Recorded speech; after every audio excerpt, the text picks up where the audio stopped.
오늘 우리에게 주신 하나님의 말씀을 함께 찾아 눈으로 보시면서 귀로 듣겠습니다. 먼저 구약의 말씀은 창세기 25장 19절로 26절의 말씀입니다. 창세기 25장 19절로 26절까지의 말씀 봉독하겠습니다. 아브라함의 아들 이삭의 족보는 이러하니라. 아브라함이 이삭을 낳았고 이삭은 40세에 리브가를 맞이하여 아내를 삼았으니 리브가는 밧단 아람의 아람 족속 중 부두엘의 딸이요 아람 족속 중 라반의 누이였더라. 이삭이 그의 아내가 임신하지 못하므로 그를 위하여 하나님께 간구하매 여호와께서 그의 간구를 들으셨으므로 그의 아내 리브가가 임신하였더니 그 아들들이 그의 태 속에서 서로 싸우는지라. 그가 이르되 이럴 경우에는 내가 어찌할꼬 하고 가서 여호와께 묻자오되 여호와께서 그에게 이르시되 두 국민이 네 태중에 있구나. 두 민족이 네 복중에서부터 나누이리라. 이 족속이 저 족속보다 강하겠고 큰 자가 어린 자를 섬기리라 하셨더라. 그 해산 기한이 찬즉 태에 쌍둥이가 있었는데 먼저 나온 자는 붉고 전신이 토롯 같아서 이름을 에서라 하였고 후에 나온 아우는 손으로 에서의 발꿈치를 잡았으므로 그 이름을 야곱이라 하였으며 리브가가 그들을 낳을 때에 이삭이 60세였더라. 아멘. 신약의 말씀은 로마서 8장 1절로 11절까지의 말씀입니다. 신약 성경 로마서 8장 1절로 11절 개역 개정판 249페이지에 기록되어져 있습니다.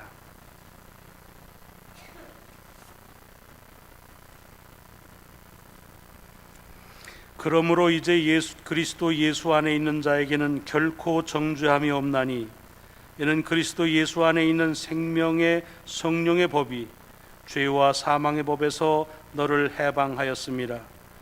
율법이 육신으로 말미암아 연약하여 할 수 없는 그것을 하나님은 하시나니 곧 죄로 말미암아 자기 아들을 죄 있는 육신의 모양으로 보내어 육신의 죄를 정하사 육신을 따르지 않고 그 영을 따라 행하는 우리에게 율법의 요구가 이루어지게 하려 하심이니라.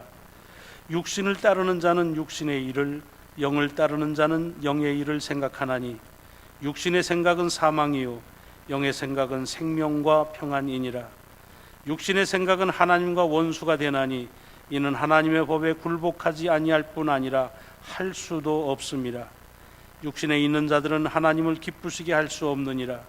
만일 너희 속에 하나님의 영이 거하시면 너희가 육신에 있지 아니하고 영에 있나니 누구든지 그리스도의 영이 없으면 그리스도의 사람이 아니라. 또 그리스도께서 너희 안에 계시면 몸은 죄로 말미암아 죽은 것이나 영은 의로 말미암아 살아있는 것이니라. 예수를 죽은 자 가운데서 살리신 이의 영이 너희 안에 거하시면 그리스도 예수를 죽은 자 가운데서 살리신 이가 너희 안에 거하시는 그의 영으로 말미암아 너희 죽을 몸도 살리시리라. 아멘. 오늘 복음서는 마태복음 13장의 말씀입니다. 맨 처음 있는 복음서 마태복음 13장 1절부터 9절까지의 말씀 봉독하도록 하겠습니다.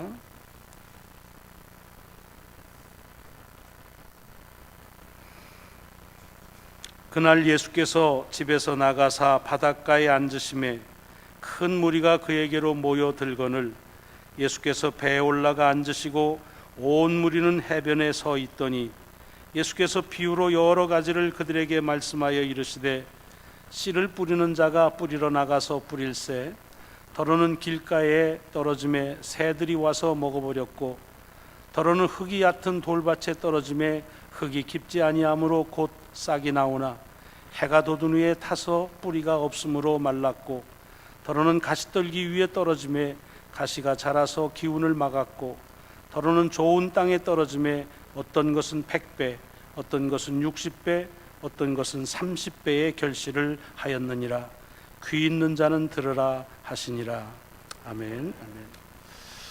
오늘 봉독한 하나님의 말씀이 이 말씀 자체가 능력으로 한 주간 여러분의 삶에 지표가 되시고 또 반석이 되시기를 주의 이름으로 축원합니다.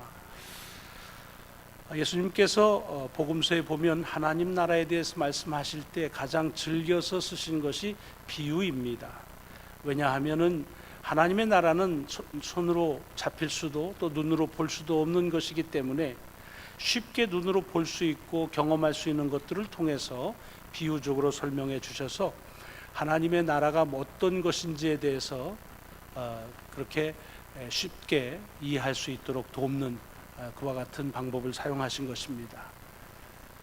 이 비유라고 하는 것은 일상적인 생활에서 그냥 아무 설명 없이 그냥 듣고 들으면 그대로 이해되는 것이 이렇게 쉬운 것입니다. 그런데 사실은 성경 속에 나와 있는 이 비유는 지금은 그렇지 못합니다. 왜냐하면 벌써 2000년이라는 시간이 시대적으로 다르고 또 살고 있는 지역의 특성이 다르기 때문에 어떨 때는 이 비유를 설명하는 것이 오히려 그 말씀 자체를 설명하는 것보다 더 어려울 때가 있습니다. 또 설명을 쉽게 할 것처럼 쉽게 이해될 수 있는 것 같지만 때로는 우리의 풍습과 여러 가지 환경이 다르기 때문에 그래서 오해를 가져오는 경우 또는 이해가 확실하게 충실하게 되지 못하는 경우도 없지 않아 있습니다. 아마 그 중에 하나가 오늘 이 씨 뿌리는 자의 비유의 말씀이 아닌가 싶습니다. 오늘 본문에 보면은 하나도 이해 못할 것이 없습니다.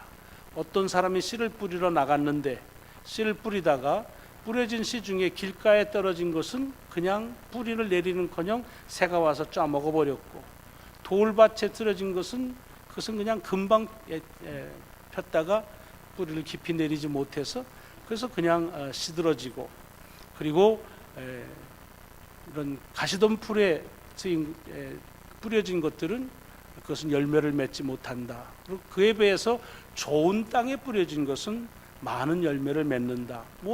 뭐 하나 특별히 추가해서 설명을 드릴 이유가 없을 만큼 쉽게 이해가 되어지는 것처럼 들려집니다.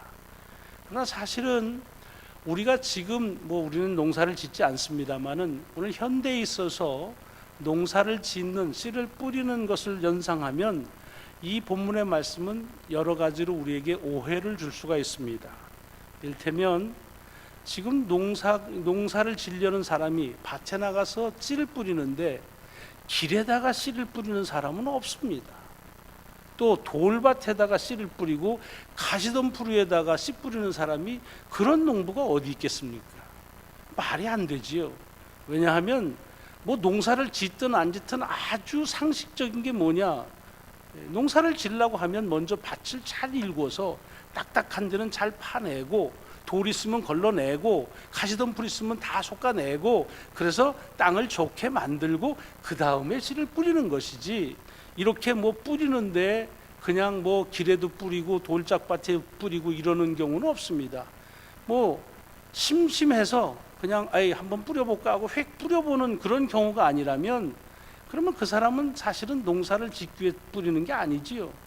그냥 씨가 어떻게 남아가지고 주체할 수가 없어가지고서 여기도 뿌리고 저기도 뿌리는 그런 것을 연상하면 그건 오해지요.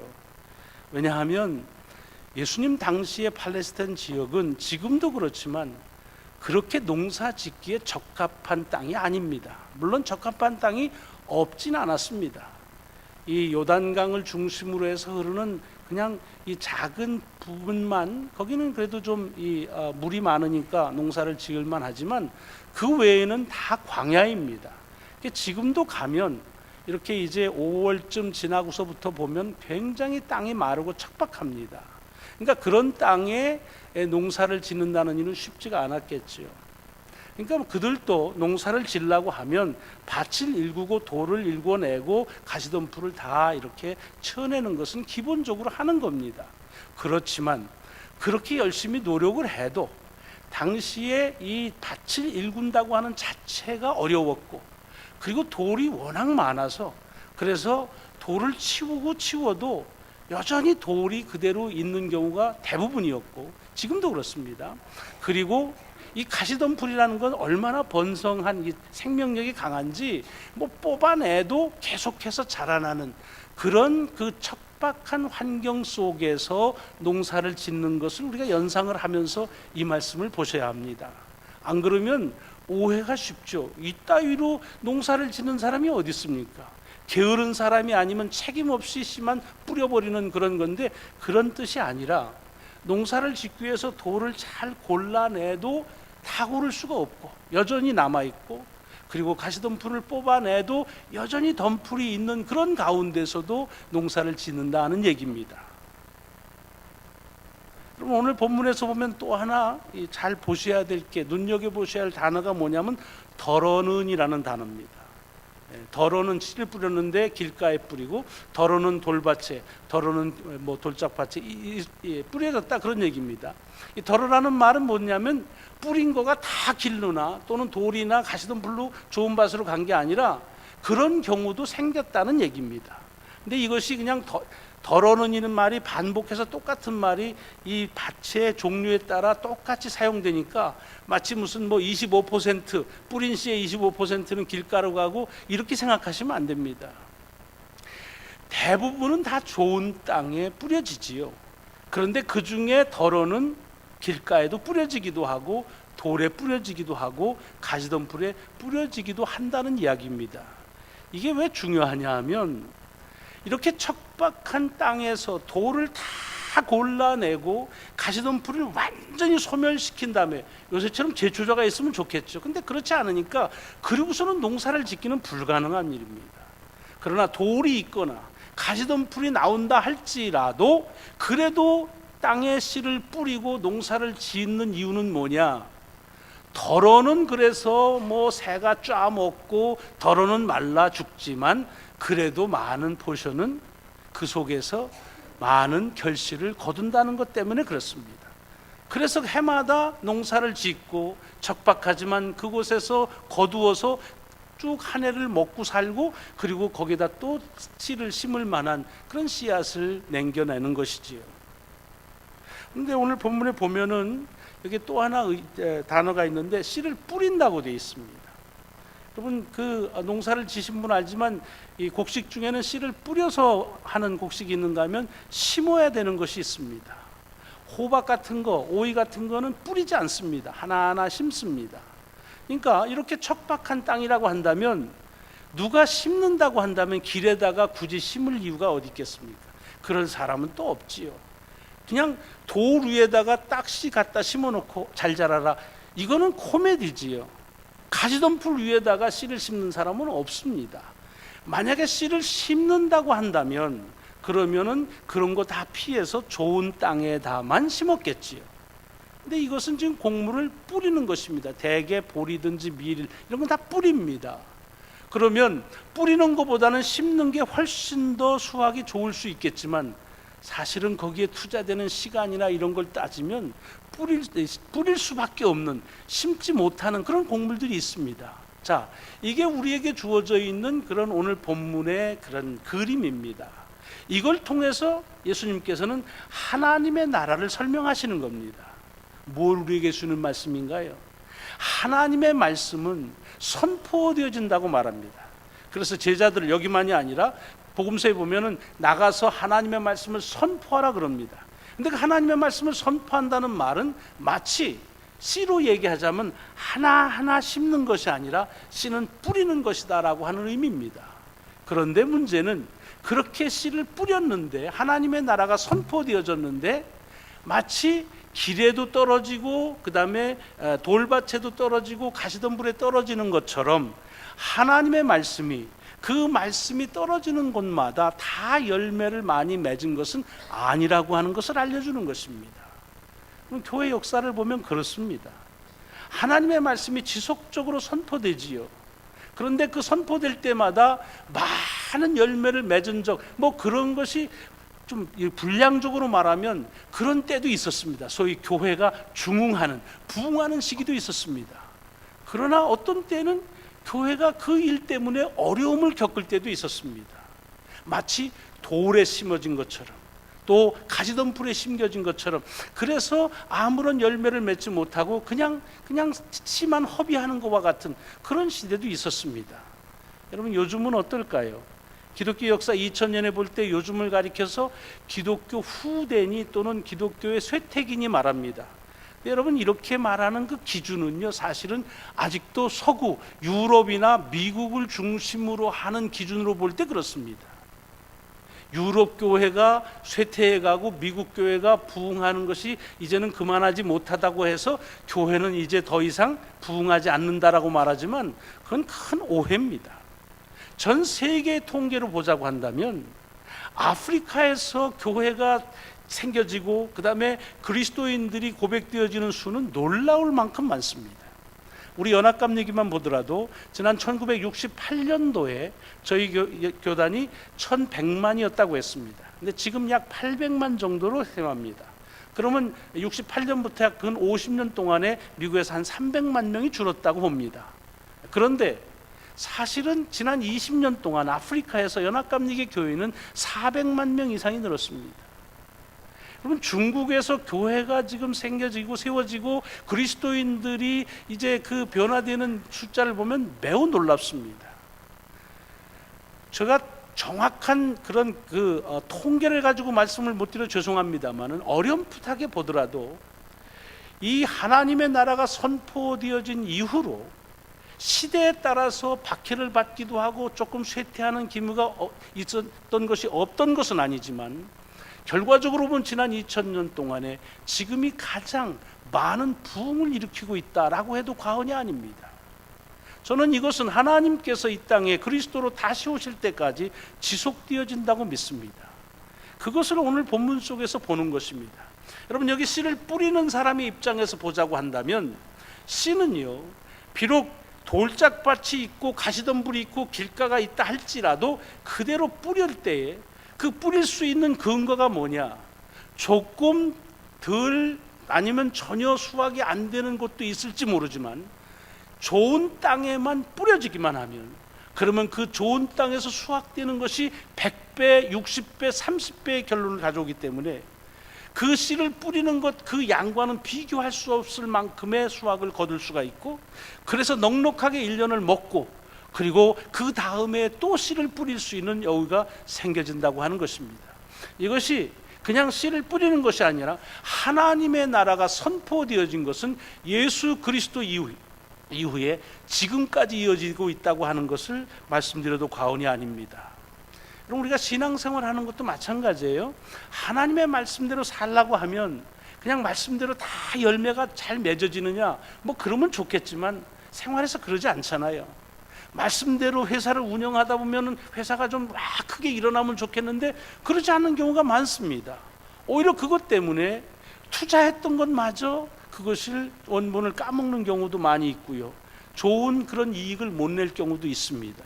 그렇지만 우리가 하나님의 말씀을 가지고 살아갈 때에 비록 우리의 삶의 전체적인 영역에서는 그것이 부분적으로 손해를 보기도 하고 여러 가지 어려움을 겪는 것 같지만 지속적으로 하나님의 말씀을 가지고 살아갈 때에 나도 모르는 사이에 나의 모습과 나의 삶은 그리스도의 모습으로 점점 더 가까워지고 또 하나님의 축복은 우리에게 점점 더 커진다고 하는 사실을 믿으셔야 합니다.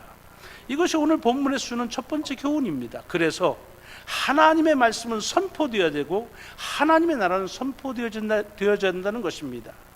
그러니까 하나님의 말씀을 선포하는 설교자로서도 마찬가지예요. 제가 하나님 말씀을 선포할 때마다 모든 분들이 은혜를 받고 그리고 그 감동을 가지면 얼마나 좋겠습니까? 근데 그렇지 않아요. 어떤 분들은 그냥 말이 탁 하면 그냥 탁탁 튀어나오는 그런 느낌을 받습니다. 그것이 전체적으로 그럴 때도 있고 한 개인에게 일어나는 경우도 참 많습니다. 아예 들으려고 하지 않는 경우도 있습니다. 그럴 때마다 말씀을 선포할 때 마음에 움츠림이 있지요. 자, 이것을 계속해야 되느냐 하는 생각을 가졌습니다. 그런데 오늘 본문 속에서 우리에게 주는 도전은 무엇입니까? 그래도 말씀은 전해야 된다는 것입니다. 왜? 좋은 토양에 떨어진 그런 그 씨들은 수백, 100배, 60배, 30배의 결실을 맺을 수 있다고 하는 것을 보여주셨기 때문입니다. 자, 그런 의미에서 오늘 본문 우리에게 매우 고무적인 도전을 줍니다. 그러나 오늘 본문을 보면은 주님은요, 이렇게 씨를 뿌릴 때 조금 여건이 어려운 가운데서라도 지속적으로 씨를 뿌리면 좋은 토양에 있는 곳에서 나오는 열매를 가지고 그 다른 것들을 다 커버할 수 있다. 그러니까 개의치 말고 계속 하라, 계속 살아라, 이 말씀만 주신 것이 아니라 뭘 우리에게 보라고 하시느냐 하면 씨가 뿌려진 땅의 입장에서 이 말씀을 보라고 얘기하십니다. 한번 네가 내 자신을 땅의 입장에 되어 가지고서 그 말씀을 좀 보라는 겁니다. 자, 농부가 씨를 뿌리는 데에 길가라고 해서 또는 돌짝밭이라고 해서 가시덤불이라고 해서 물론 조심은 하지만 전혀 거기에 한 번 이렇게 뿌려 가지고서 새가 짜먹는 걸 봤다고 거기에다가 다시 안 뿌리지를 못합니다. 해마다 똑같이 뿌립니다. 근데 해마다 뿌릴 때마다 거기에서 계속 새가 주워먹고 뿌리는 안 나고 열매는 안 맺고 그냥 씨만 손해보는 것 같다고 해서 그것을 중단하지 않습니다. 계속해서 뿌리지요. 그런데 중요한 것은 내가 어떤 종류의 땅이냐 하는 것을 한번 생각해 볼 필요가 있습니다. 왜냐하면 하나님의 말씀은 지속적으로 우리에게 들려집니다. 앞으로도 계속 들려질 것입니다. 그런데 만약 내가 길가 딱딱한 땅이라고 한다면, 그래서 하나님의 말씀이 내게 들려질 때마다 계속해서 나하고 아무 관계없이 그래서 그렇게 빗나간다고 한다면 무슨 변화가 있을 것인가? 또 만약에 내가 돌밭이라고 한다면 그것이 그냥 조금 신앙생활에 처음에서 기쁨을 맛보다가도 조금 시련이 오기만 하면 햇빛이 조금만 뜨겁게 하면 다 타버리는 것처럼 조금의 시련만 와도 그냥 다 곤반둬버리는 이런 신앙생활은 내가 지금 하고 있지 않는가 라고 한다면 그것을 언제까지 그렇게 할 것이냐 하는 것입니다. 재미있는 것은 아까도 말씀드렸지만 이렇다고 해서 하나님의 말씀이 선포되어지지 않는 게 아닙니다. 늘 우리에게는 말씀은 주어집니다. 그러나 내가 토양적인 변화가 없으면 아무리 많은 씨가 뿌려져도 내 땅이, 내 마음이 단단하면 아무것도 이룰 수가 없습니다. 내 마음에 돌이 가득하다고 한다면 그냥 매번 자기 좋을 때만 신앙생활하다 안 되면 끝나버리는 일을 계속합니다. 내가 가시덤불이라고 한다면 내가 깊이 뿌리를 내리지 못해서 결실을 내리지 못하고 그냥 그것만 반복하는 것입니다. 해마다 우리로 말하자면 매주마다. 여러분, 오늘 본문 속에서 주님께서 보라고 우리의 시선을 주목하는 것은 그래서 이 땅입니다. 너는 어떤 땅이냐 하는 것입니다. 우리 스스로 한번 물어보는 거예요. 제 자신에게도 물었습니다. 너는 무슨 땅이냐? 너 혹시 길가 아니냐? 단단하게 굳어서 하나님께 주시는 말씀이 무슨 말이든지 다 팽개쳐버리는 그런 경우를 살고 있는 것은 아니냐? 너는 돌짝밭은 아니냐? 너는 가시덤불은 아니냐? 라고 하면서 정말로 좋은 땅이 돼야 되는데, 그래서 내게 주어져 있는 이 씨앗과는 비교할 수 없을 만큼의 신앙적인 그런 열매가 맺어져서 나도 그것을 통해서 큰 축복을 누릴 뿐만 아니라 그것을 통해서 다른 사람에게도 이 하나님의 축복의 씨가 다시 심어질 수 있도록, 뿌려질 수 있도록 그와 같은 역할을 해야 되지 않겠느냐 하는 그런 결단을 해주는 말씀입니다. 오늘 읽은 신약의 로마서의 말씀도 마찬가지입니다. 이 로마서 말씀 8장이 어렵게 번역이 되어서 처음 그냥 읽으면 바로 이해는 잘 안 됩니다만 내용은 이겁니다. 우리의 마음의 밭이 어떠냐에 따라서 하나님께서 우리에게 주시는 말씀의 능력은 달라진다는 그런 말입니다. 내가 그리스도의 영으로 내 마음이 감싸지면 그러면 내 속에 더 이상 정죄함은 없고 하나님의 역사가 내 속에서 나타난다고 하는 얘기입니다. 똑같은 얘기 아닙니까? 내가 좋은 밭만 되면 뿌려지는 씨앗에 수십 배의 열매를 맺는 것은 그것은 나의 노력이 아니라도 되어진다는 얘기지요. 구약의 창세기의 말씀 25장도 비슷한 맥락의 말씀입니다. 이것은 야곱과 에서의 족보의 이야기입니다. 야곱과 에서가 쌍둥이로 이제 태어나는데 그 태어날 때 그때 어떻게 그들이 살아갈 것인가 하는 것이 결정되어집니다. 그리고 이제 25장부터 이어지는 게 야곱과 에서의 인생인데, 여러분 야곱과 에서는 굉장히 다른 삶을 살았다고 우리는 잘 알고 있습니다. 근데 그렇게 다른 삶을 살게 되는 이유가 무엇이냐? 그것은 하나님께 주신 약속에 대해서 그것을 어떻게 받아들이냐 하는 것으로 결정되어진다는 것입니다. 다시 말하면 하나님의 축복에 대한 예를 들면 하나님의 축복을 정말로 진지하게 받아들이느냐, 그렇게 드리지 못한 에서와 그것을 진지하게 받은 야곱과의 그 갈라짐, 그 차이가 그들의 삶의 차이를 가져온다는 얘기입니다. 이 말씀을 오늘 본문의 말씀하고 같이 연주어서 비교해서 보면 똑같은 말씀이지요.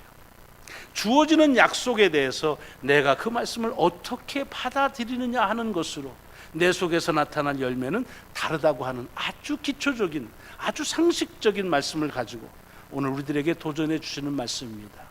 여러분, 하나님의 말씀은 우리가 원튼 원치 않든 선포되어질 것입니다. 하나님의 나라는 지속적으로 주님 오실 때까지 선포되어질 것입니다. 그렇다고 한다면 그것은 씨나 뿌리는 자에게 있어서의 열매의 그 관계가 있다는 것이 아니라 그 하나님의 말씀의 씨를 받는 내가 어떤 밭이냐 하는 것을 주목할 필요가 있습니다. 여러분이나 저나 하나님의 말씀이 뿌려질 때에 좋은 땅처럼 잘 그것을 받아들이고, 그래서 내가 하나님의 말씀을 통한 축복으로 내 삶을 영위할 뿐만 아니라 다른 사람에게도 하나님의 씨를 심을 수 있는 그와 같은 귀한 삶을 살아갈 수 있기를 주의 이름으로 축원합니다. 기도하시겠습니다.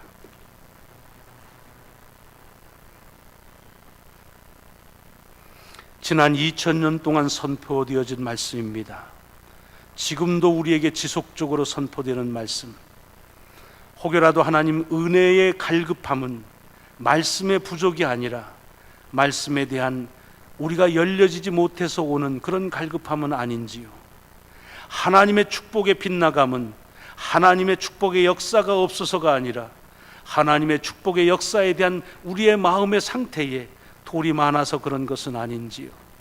신앙생활조차도, 하나님의 말씀조차도 내가 조금 내게 맞으면은 따라가다가도 금방 돌아서 버리는 이 돌밭과 같은 그런 땅의 문제가 아닌지요. 주님, 우리가 다 좋은 땅으로 빚어지기를 소망합니다.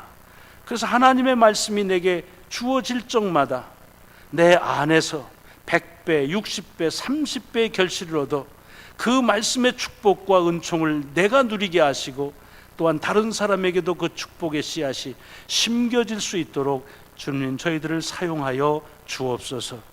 우리 구주 예수 그리스도의 이름으로 감사하며 기도드리옵나이다.